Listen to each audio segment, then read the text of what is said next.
So today, let's talk about some signs of an impending nuclear war. What should you be looking for? And I find it interesting that nobody's talking about what the signs of a pending nuclear war would be. In common thought for military planners, the first thing they look for is the leadership, the political class, and the elite business class and the wealthy to disappear.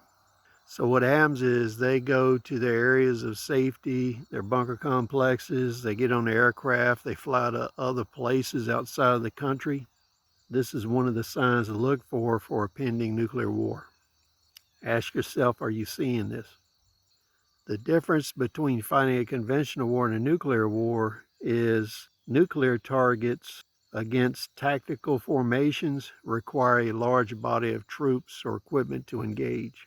So what you're looking for is the armies of the belligerent nations to do a mass dispersal of personnel, equipment, aircraft, stores, ammunition, whatever they have, they're going to spread it all over the country.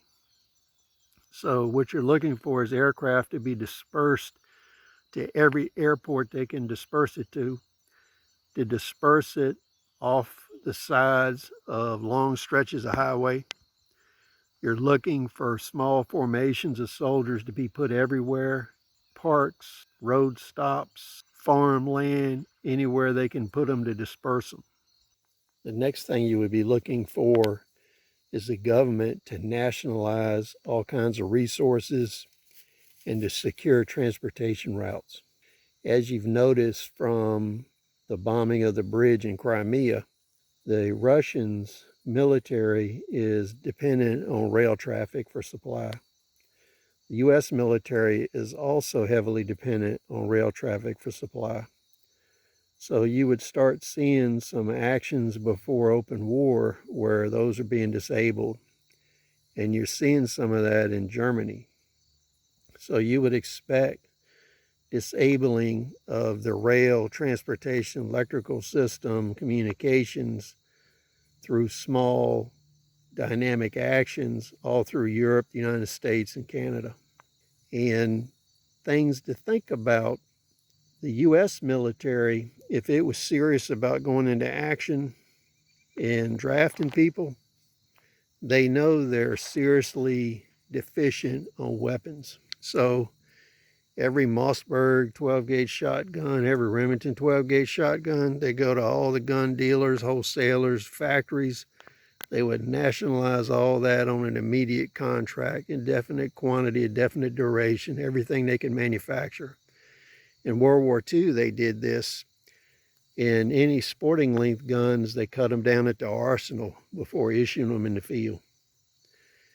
Then you would see nationalization of handguns and military calibers, and they would stop production of civilian weapons and ammunition, and it would all be changed over to military stuff. You would see your local police forces looking for weapons and ammunition from any sources. They would actually bring up a reserve, and if they had to, they'd use confiscated weapons that they're stored in their evidence lockers and so forth. Are you seeing any of this?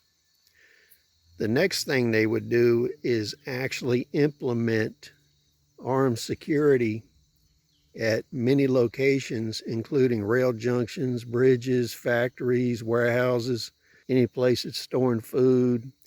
You'd have mobile patrols. This is stuff you should be looking for. It might implement over time. It may implement under a very short period of time. These are signs of a pending nuclear war. Now, one thing to keep in mind: the Russians can do a strategic strike with a non-nuclear weapon. The SS-18 ICBM can handle a payload that's just short of 20,000 pounds.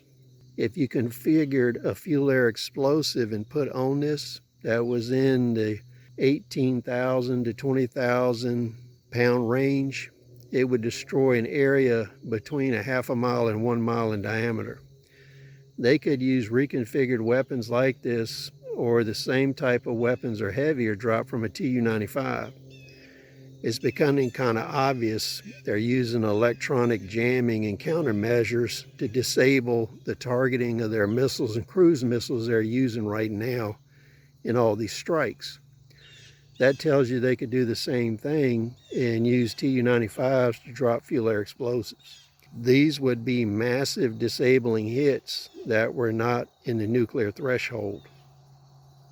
So, things to think about.